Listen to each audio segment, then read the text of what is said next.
Y ya está con nosotros aquí, a quien le damos la bienvenida, Javier García, ministro de Defensa Nacional. Gracias por estar con nosotros. Buenas noches. Un placer, Alfonso, Cecilia, Diego. Gracias por la invitación. No, gracias por estar aquí con nosotros. Una agenda, supongo, agitada. Tenemos de todo para hablar. Del Ministerio, de la LUC no podemos dejar de hablar. Lo hemos hablado el martes con el senador Vergara, lo hablamos con Pablo Mieres, con Heber. Bueno, lo vamos a hablar con distintos protagonistas. Primera pregunta tiene que ver con una decisión reciente suya, o no sé si suya, del gobierno. El gobierno y usted, su cartera, ha insistido en el tema de la transparencia. Ha dado actas que se le han pedido, etc. Sin embargo, recientemente decidieron mantener en secreto las actas de Armando Méndez. Yo tuve, ese es largo, pero decidieron no publicarlas, pero las publicó Brecha. ¿Por qué ese secreto? Se ha dicho que el secreto hay que justificarlo y que el Ministerio no lo justificó. ¿A qué se debe el secreto? Yo no me imaginaba que era la primera pregunta, pero vine preparado entonces para la primera pregunta. Porque está bueno documentar las decisiones y documentar cuál ha sido la conducta desde que asumimos. Mire, desde el 1 de Miren, desde el 1 de marzo del 2020, día que asumió el gobierno, hasta el 4 de noviembre, hemos contestado, a partir de haber recibido, 148 pedidos de acceso a la información. 148, entre asociaciones, periodistas que lo solicitaban y particulares. Y en cuanto a copias entregadas de tribunales de honor, realizadas mediante pedidos de acceso a la información pública entre el 1 de marzo del 2020 y hoy, 131. Entre ellos a particulares, al Poder Legislativo, al Poder Judicial y a la Fiscalía. Esta ha sido la pauta, la norma. Y a mí me resultó muy particular este episodio, porque quienes negaron varios tribunales de honor que tenían vinculaciones a los derechos humanos, no solo que los negaron, sino que después, cuando llegamos nosotros, los entregamos y fueron motivos de casos sonadísimos. A ustedes les consta, ¿no? Que incluso decían que no los leían, cuestionan a quienes los entregamos. Una cosa muy particular, ¿se acuerda aquello, paradoja? Sí. Los que no lo entregaban cuestionan a los que los entregamos. Y siempre tuvimos, desde que asumimos, un criterio muy particular, porque para gente que no está vinculada al tema militar, quizás esto de los tribunales de honor, que no existen más, porque ahora son tribunales de ética a partir de la nueva ley, son instituciones muy antiguas, donde por tribunales de honor pasaban situaciones, muchas veces, vinculadas a temas particulares, deudas entre oficiales, problemas conyugales, problemas de orientación sexual, porque dentro de el honor estaban ese tipo de cosas arcaicas, ¿no? Y a problemas comerciales. ¿Qué sería este caso? Claro. Pero aparte es una cosa muy particular. ¿Qué pasa? Cuando usted va a un tribunal de honor que no es un juzgado, usted no tiene ninguna consecuencia si dice algo que dice lesa tal cosa. En el juzgado si dice lesa tal cosa y no era tal cosa, usted está sometido al falso testimonio o a ser juzgado por eso, ¿no? El tribunal de honor usted puede decir lo que quiera porque tiene más que un resorte en la vida profesional del militar. Y en este año y medio largo que hemos tenido, no es el primero que hemos reservado. Yo también tengo la lista de lo que hemos reservado, pues no es un caso particular. Hemos reservado de procesar, ¿no? Bueno, pero eso no es un tema mío. Digo, pues se dio la coincidencia que explica un Reserva poco parcial 3 y reserva total 8. Porque son casos particulares. ¿Qué derecho tengo yo para 40, 50 años atrás volantear un documento donde hay nombres de personas, de situaciones personales, donde si está viva la persona, pero están vivos sus familiares, que no hace que nadie tiene por qué estar en la palestra pública sabiendo su orientación sexual, sus problemas conyugales? ¿A quién? Pero acá no hay tema de orientación sexual y problemas comerciales, ¿no? Donde están incluidos varios nombres. Porque entonces, una consulta, ¿no? Porque pero cierro la respuesta, digo, porque si no es complicado entender. Tiene que ver justamente con el argumento para entonces, en este tema muy particular se dio esta circunstancia, que es un tema de año 80, 82. Denunciado reiteradamente por Wilson Ferreira. Recontraconocido, creo que hasta pasado por la justicia, etcétera. Justamente. Hay nombres de... Pero que estaba conocido. Entonces, mire qué circunstancia tan particular se dio. Resulta que hacía 3 años que estaba en poder de personas. Y nunca se publicó. no le llamó la atención, era tan importante, era tan trascendente que estaba en conocimiento de la gente y no se publicaba. ¿Cuándo se publicó? Después de este episodio. ¿Por qué no lo publicaron? No sé, pero seguramente no lo publicaron entre otras cosas porque no les daba interés publicarlo. Entonces, el problema no es esta decisión, el problema es que seguramente alguien lo analizó y dijo, esto es, como dicen ustedes los periodistas, esto es fiambre, ¿no?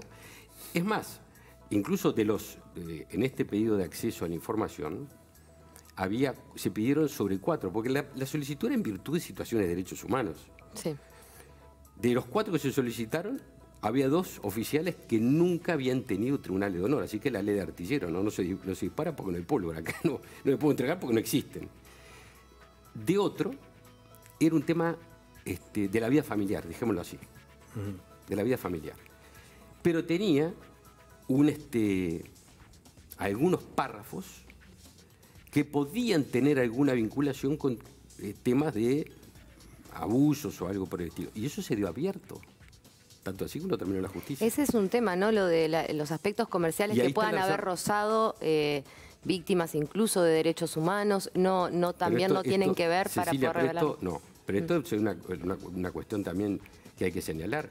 Confirma lo que el ministro que está frente a ustedes había dicho, que no tenía nada que ver con derechos humanos, porque usted vio que lo publicaron y nadie dijo, el ministro lo que dijo no es así. Pero está bueno porque hay nombres, decenas de nombres o varios nombres, que de 50 años atrás, en un caso que no tenía ningún tipo, en este momento, ¿cómo le puedo decir?, de repercusión, y que uno está metiéndose en la vida de personas. García, para que la gente tenga un poco claro lo que salió, porque capaz que hay mucha gente que escucha esto y no leyó, por ejemplo, el artículo de Brecha, en donde se hace un resumen un poco de las actas. ¿Por qué no se publicó antes si estaba en el 2018? Bueno, pero esa es otra pregunta, capaz que si quiere le hago esa primero, ¿no? Usted dice que ustedes han decidido abrir el juego para que se conozcan todos los tribunales vinculados a derechos humanos, a violaciones a los derechos humanos o eventuales violaciones. No es que lo diga, lo hicimos, y lo han hecho. Porque otros lo dijeron y no lo hicieron. Pero sin embargo, este documento fue divulgado gracias a su antecesor, Jorge Menéndez, que se lo derivó y terminó en el proyecto Cruzar, que es el proyecto que sistematiza archivos militares. O sea que gracias a su antecesor Jorge Menéndez, este tribunal se dio a conocer y pudo formar parte del acervo, del archivo del pasado reciente, para que toda la población eventualmente sepa qué pasó en esos años. Entonces, yo le digo, García se saca pechera que nosotros enteramos todos, pero Menéndez lo entregó. Yo no saco pechera, yo dije que en materia de derechos humanos, la conducta que hicimos nosotros, nadie en el pasado tuvo la conducta de transparencia que tuvimos nosotros. Nadie. Pero tuvo un diferente criterio a Menéndez usted en este caso. Porque nosotros, yo no quiero hablar de Menéndez, a quien quise mucho y respeto mucho. Bueno, pero él lo hizo público. ¿No? Porque entonces me pondrían las circunstancias de hablar de los que están vinculados a derechos humanos y no se dieron a la justicia ni se respondieron. Entre otros a familiares. Cuando yo entré, había solicitudes. Por eso me cuesta mucho, y no quiero entrar en profundidad porque me hace debatir con una persona a la que quiero respeto, pero no puedo responder. No, simplemente que tuvo diferencia de criterio con Menéndez. Bien, pero te comprenderá que no es fácil cuando uno habla de una persona que no está y no puede responder. Yo no quiero hacer eso. Esa persona... Lo que le quiero decir es, póngalo en términos no personales. Claro, de criterios. Cuando yo asumí no era Menéndez, el doctor Menéndez, el ministro. Había otro ministro. Cuando yo ingresé, había pedidos de acceso a la información sobre tribunales de honor que tenían causas de derechos humanos que no se habían entregado y estaban solicitados, documentadamente solicitados y no entregados, que nosotros entregamos y que fueron motivo de algunas causas muy notorias. ¿Cuál es el criterio? Todo lo que es derechos humanos, sí. Ahora, lo que son temas privados o particulares, uno tiene que también tener en cuenta que hay del otro lado una ley de acceso a los datos personales, que tiene tanta fuerza como esa. Uno no puede revelar datos personales de cualquier persona porque sí. Hay un equilibrio de derechos y de deberes. Pero acá, perdón, la última, Alfonso. No, dale. Porque acá vuelvo al operativo Conserva, que es de lo que versa básicamente el tribunal. Un segundito, ¿no? El operativo Conserva fue un operativo realizado durante el gobierno de Gregorio Álvarez para, digamos, dar causa a una cantidad de ganado que no se podía vender de otra manera, pero es un tema muy complejo. Básicamente se faena a países del exterior, se faena en Uruguay, se manda a Argentina para que se haga pero Wilson denunció durante mucho tiempo irregularidades, corrupciones. Y terminó, por lo que tengo entendido, usted que es un... Sumarán lo planteó. Y que terminó en la justicia. Sí. Claro. Entonces, ¿por qué no hacerlo público? Si tiene que ver con el pasado reciente y un eventual delito económico que cometió la dictadura. No, a ver, los delitos, usted sabe que hay un eventual. Ni usted ni yo somos abogados, pero los delitos tienen un momento de prescripción. Exacto. 50 años atrás no hay ningún delito. Si el homicidio prescribe en 30, imagínense, del 82 para acá. Tampoco había mucha justicia en aquella época. No, digo. Estamos hablando, Sumarán no fue autoridad en la dictadura, fue autoridad en la democracia. Sumarán en el 87 presentó la denuncia. Bueno, entonces, ¿qué está hablando? Justamente, me está dando la razón, digo. Ahora, yo no digo que no tenga razón, digo que tiene que ver con un pasado en donde obviamente la justicia no actuaba como actuó después. Si se tenía hace 3 años y nunca nadie de los que lo tuvo lo dio a conocer, ¿por qué razón fue eso? No sé por qué, personalmente. Quizá porque no tenía interés. ¿Y entonces pasó a tener interés a partir de ahora? No, pero el problema es que es un tema sensible porque ha habido actas de tribunales de honor que pasaron por el Ministerio de Defensa que incluso se ve que no tan sensible no era. Se le fue, pasaron por arriba de detalles muy importantes para lo que es la justicia. Si conjugás bien el verbo sería en el pasado, pretérito, pero no ahora. Pasó, por eso la sensibilidad también de las familias, de la sociedad. Bien, pero en este caso particular, como dijo quien está aquí, no había nada vinculado a los derechos humanos. ¿Sí o no? No había nada. Pero si se divulgó y no hubo interés, ¿por qué hay miedo en abrir esta información? Miedo no, criterio de decisión política de Estado, de gobierno, lo que me concierne a mí. Entonces, miedo ninguno, una decisión que dice todo lo que es derechos humanos, a diferencia de lo que se hizo en el pasado, se entrega todo. Tanto es así que este pedido de acceso a la información se respondió absolutamente todo, no puedo decir los porcentajes, excepto esto. Legajos de las personas, varios. El pedido de acceso a la información respecto a un tribunal de honor que tenía un aspecto que era privado, se tapó la parte privada, era un tema conyugal, y puede haber gente que le interese los problemas conyugales. Yo como gobernante considero que no está bien revelar ese tipo de datos. Así que esto fue por el tema de los nombres de mucha gente vinculada. Había datos de personas vinculadas, personas que están muertas vinculadas, países, como dijo usted, y yo tengo responsabilidad de gobierno. Ahora, vuelvo a reiterar, si se tenía y no se publicó. Pero estaba en el, gracias a Menéndez de alguna forma, porque García no le va a hacer público, la gente eventualmente cuando quisiera saber sobre qué fue el operativo Conserva, iba a tener 900 páginas bien detalladas de alguien que se opuso y por eso fue sancionado, que fue Armando Méndez. Y estaba en la justicia también. En este caso estaba en la justicia también. ¿Y entonces por qué hacerlo secreto, García? Porque nosotros tenemos un criterio, yo particular tengo un criterio que es todo lo que significan datos particulares, salvo que tengan vinculación o con una causa penal o con una causa vinculada a los derechos humanos, hay un límite que son la protección de los datos personales. Queda claro el criterio del ministro. Pero vuelvo a reiterar, en términos de truco, contraflora el resto. No hay ningún gobierno que haya entregado las causas de derechos humanos con absoluta transparencia como este gobierno y el responsable del Ministerio de Defensa, que soy yo. No hay ninguno. Por eso dije, qué paradoja, ¿no? Los que no entregaban tribunales de honor ahora se quejan, tribunales de honor de derechos humanos se quejan de que estaba hace 3 años conocido, está en la justicia y archivado. Pero ahora acepta que sembró la duda igual, ¿no? Quizás para usted.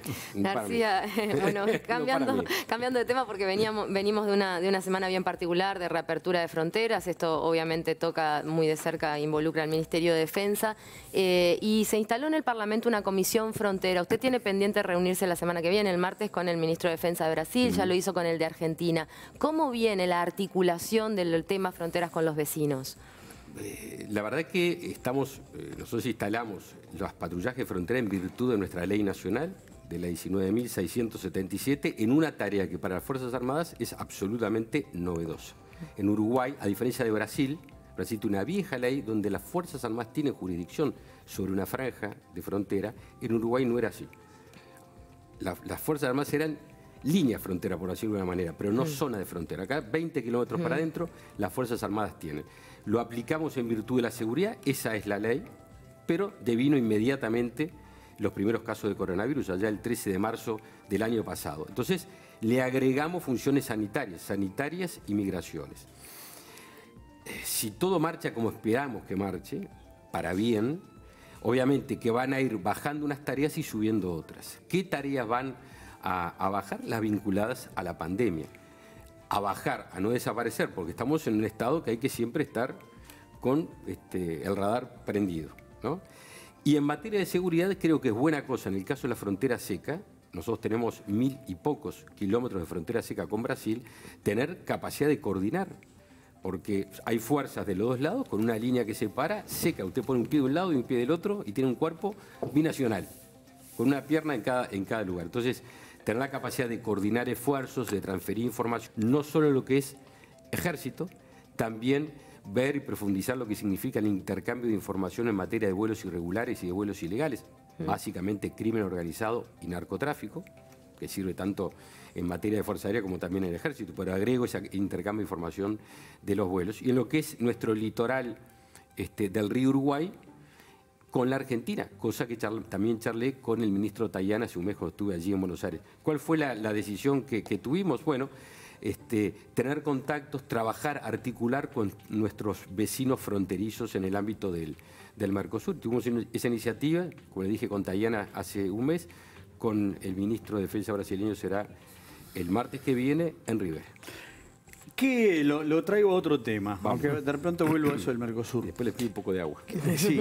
¿Qué piensa usted de la iniciativa para que los mayores de 65 años vayan a hacer prisión domiciliaria? Que muchos lo toman como que es una iniciativa de gente que quiere que la gente de Domingo de Arena se vaya. Hay todo tipo de opiniones. El martes acá Pablo Mieres, que es líder de uno de los grupos de la coalición multicolor, dijo que ellos no estaban de acuerdo. ¿Usted tiene posición formada? Usted se imagina que yo tengo posición, pero tengo una responsabilidad. Porque además soy ministro de Defensa y dirigente de la coalición de gobierno. Y el presidente de la República lo consultaron el otro día y dijo que tenía una visión a priori positiva, pero con ajustes, sí, no sé si fue reparos, pero con ajustes que había que analizar. Así que expresar la voz del presidente, se imagina que lo que hago porque la comparto y aparte porque corresponde es ratificar la voz del presidente. Pero me parece que, como también agregó, es un momento de análisis. Pero Mieres también es un ministro de gobierno, sí, y sin embargo usted sabe que expresa su opinión al respecto. Está justo, este es un tema que está en el ámbito del Ministerio de Defensa. Por eso, sí, es sensible y delicado, por supuesto. Pero aparte está en el ámbito del Ministerio de Defensa. Así que yo, a diferencia de otros colegas de gabinete, tengo un agregado en ese sentido. También digo que me parece que son esos temas que los momentos de analizarlo hacen a la cosa. Porque estamos en pleno debate, o comenzando lo que va a ser un debate que yo creo que va a ir aumentando en intensidad, vinculado al referéndum, ¿no? Y yo creo que en este tema en particular ya ha habido, ha habido voces donde ha habido el expresidente Mujica, que dijo que estaba de acuerdo, pero con si se aplicaba otra edad.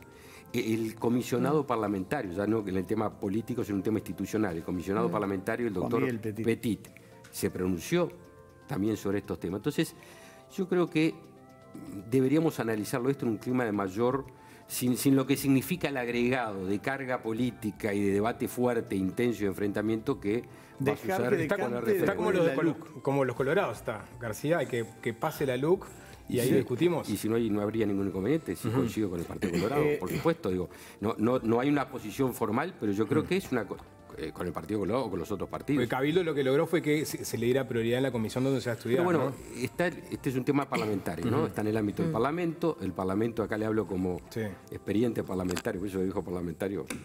Pero bueno, como experiente parlamentario, el Parlamento tiene sus tiempos, y más en temas, como bien dijo Cecilia, que tienen sus bemoles. ¿Está habiendo consultas a nivel de la coalición multicolor o es un tema que me imagino me imagino, Alfonso, que en el Parlamento, se charla mucho. No a otro nivel.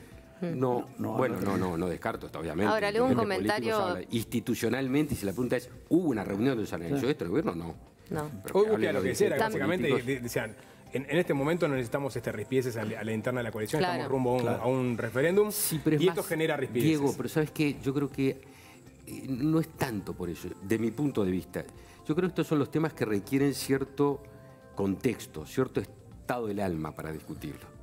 En este momento es un momento de enfrentamiento político que, por el debate digo, ¿no?, que va a ir creciendo por el referéndum. Entonces, si usted lo carga con este tema, tiene una discusión como tendría en otro momento, porque, a ver, el expresidente Mujica, que dijo que está de acuerdo. No solo está de acuerdo, él lo propuso. Bueno, pero en este momento pero cambió el tema de la edad, ¿no? Entonces, claro, aparte de las modificaciones que pueda tener, en este momento, me parece a mí, en este momento esta discusión está como contaminada de una carga política por otros temas. Yo creo que hay que tener los tiempos de calma para poder analizarlo, y estoy seguro que puede haber cruzamientos y opiniones, como las que de hecho ya hubo, que no son matemáticamente así, tal partido, tal opinión, ¿no? García, pero se va a estar discutiendo de aquí al futuro incluso una reforma previsional y usted dirá, ¿qué me está diciendo Cecilia que tiene que ver? Pero el sentido común a veces puede hacer razonar al ciudadano que si estamos capacitados para trabajar hasta los 65 años, como se va a analizar, ¿por qué no estaremos capacitados para cumplir una condena? Pero usted me está metiendo en el tema, entonces, como yo le contesté antes por el contexto.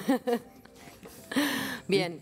Recientemente el comandante jefe del ejército, el comando, organizó algo con pocos precedentes. Algún precedente hay, pero no exactamente así, que fue un debate, una serie de reuniones, seminarios, con periodistas, con académicos y con una gran cantidad de oficiales sobre la historia reciente. O sea, todo lo que ha llevado a los debates, los derechos humanos, y han preparado trabajos sobre eso.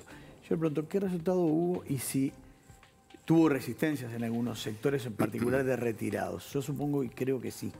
Este es un paso histórico, que como bien decís tú, Alfonso, yo creo no ha tenido, ha sido sin prensa, pero el hecho es conocido. Sí, sí, tú has sí. participado.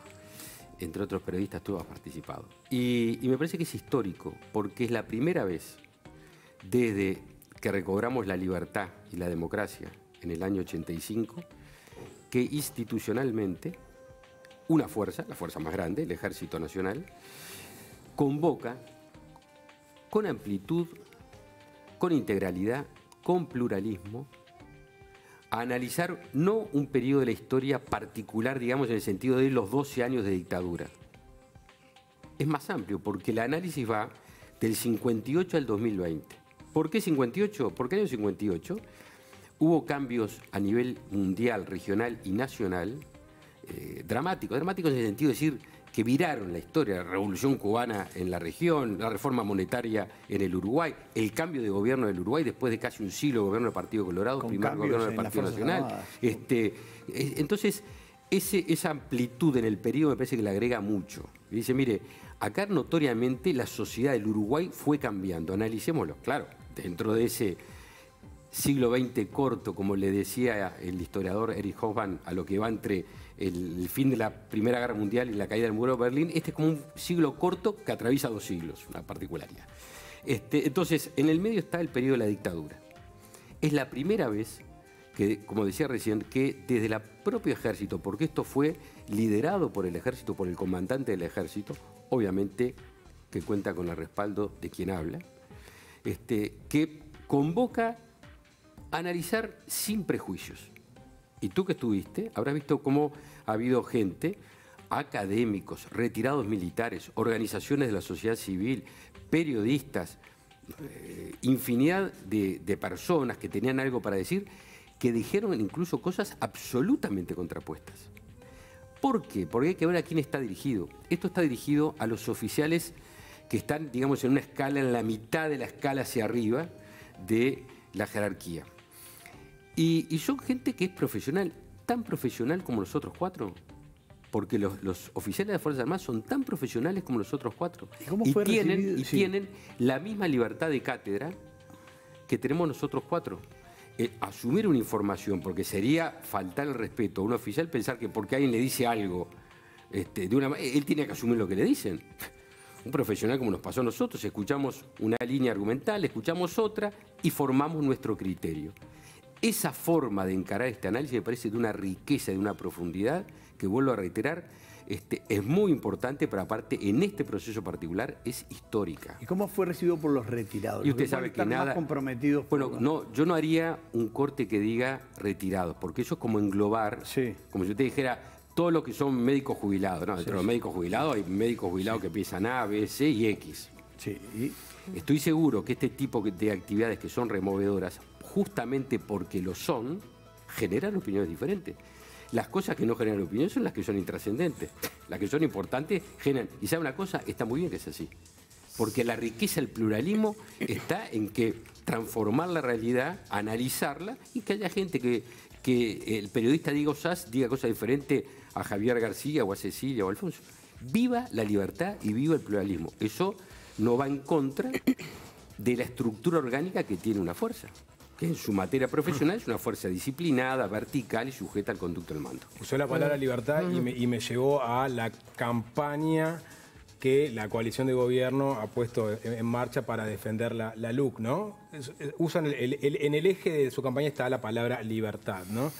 Y yo le pregunto si no es un arma de doble filo utilizar esa palabra con tanto peso cuando hay capítulos o artículos de la LUC en donde claramente se puede llegar a ver cercenada la libertad de algunos individuos, ¿no?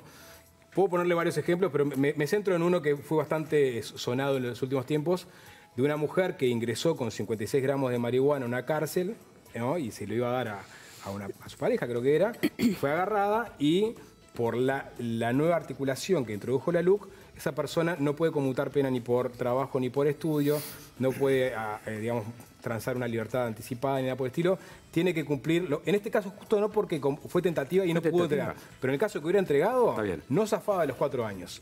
Una mujer, madre de hijos, o sea, obviamente esos hijos quedan en la vereda, por ingresar 56 gramos de marihuana. Eso claramente quita libertades, ¿no? Para empezar, la libertad ambulatoria por 4 años. Primera cosa, Diego.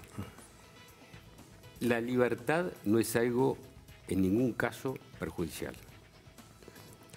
La libertad es un valor muy profundo y tiene límites. Si usted sale de acá y comete un delito, su libertad va a ser limitada. Porque, entre otras cosas, usted violó la libertad de otro. ¿Y cómo fue aquello que se decía? Que su libertad termina donde empieza la del otro. Pero le pongo el ejemplo concreto, ¿no? Ahora, está bien.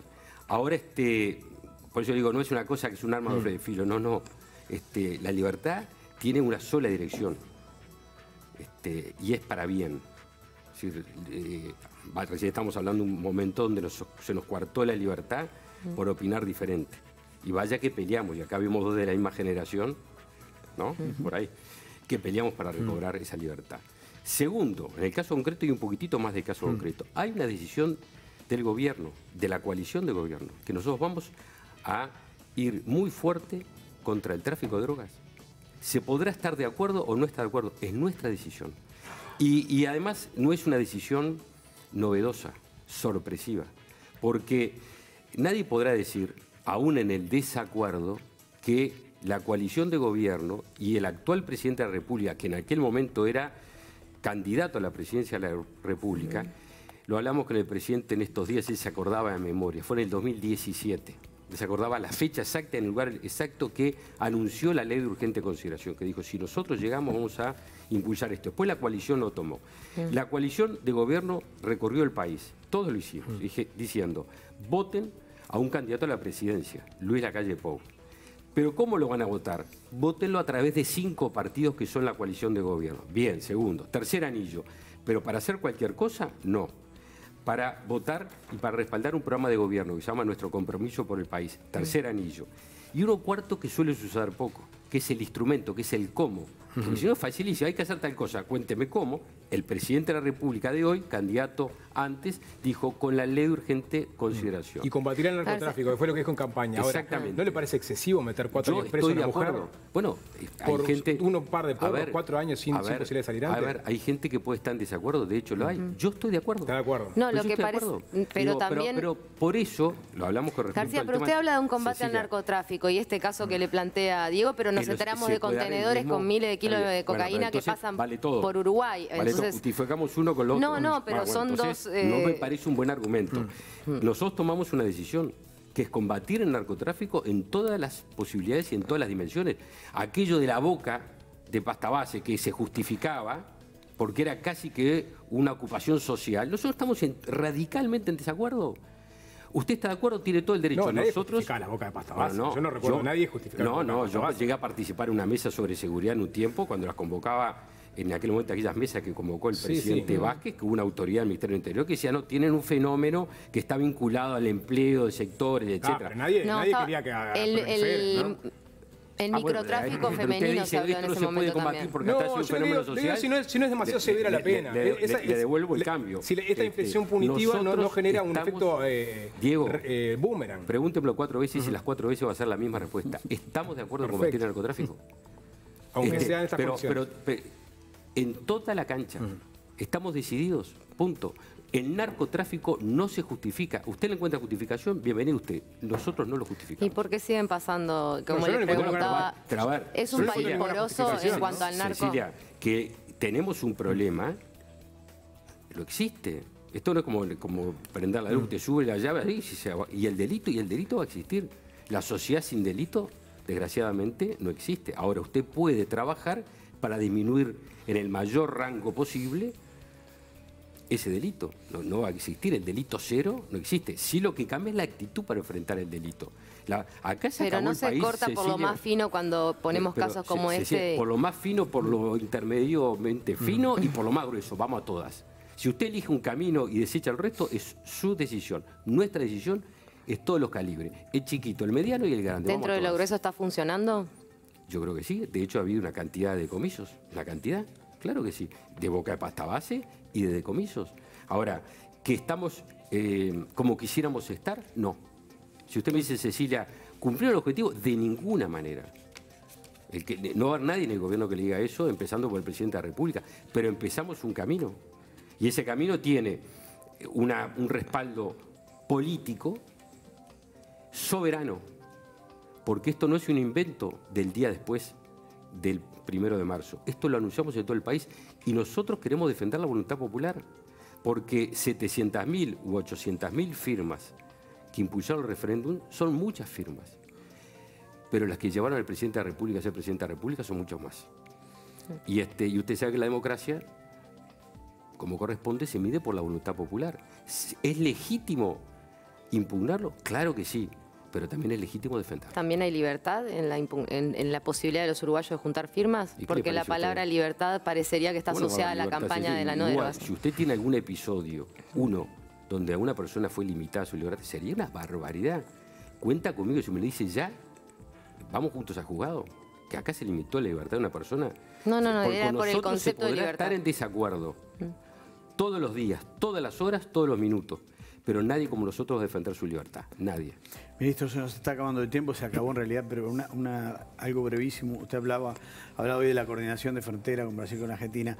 Los roces, los desacuerdos que están habiendo a nivel de Mercosur por otros temas, ¿de algún modo están afectando esa coordinación? No, en absoluto. ¿No se reflejan en eso? No, en absoluto. Y se lo puedo decir no por lo que va a suceder, sino porque lo que ya sucedió. Yo fui a Buenos Aires a reunirme con el ministro Tajani hace un mes y ya había habido algún tipo de los desencuentros conocidos. Y es normal. Somos países que tenemos, sí, una historia que nos conecta muchas veces, pero somos sociedades diferentes. Entonces, tener opiniones que no son simétricas es lo normal. Este tipo de encuentros de organismos regionales no se hacen en virtud de la clonación de la identidad. Se hacen en virtud de intereses que son comunes, porque bueno, en nuestro caso, yo creo que es así, la geografía es la madre de la historia. La geografía nos puso en este rincón del mundo, en este hermoso rincón del mundo. Que tuvimos diferencias, sigamos a tener diferencias, se lo firmo. Que las vamos a resolver, también se lo firmo. Muy bien. Ministro de Defensa Nacional, doctor Javier García, muchísimas gracias por estar esta noche con nosotros. Un placer estar con ustedes. Enseguida vuelve el informe de Cecilia sobre... Ojo seco, ¿usted tiene como arenilla en los ojos o no le tocó todavía? Lente de contacto. Entonces está... Eso es un poco distinto. Está con protección. Cuidado con la bolsa.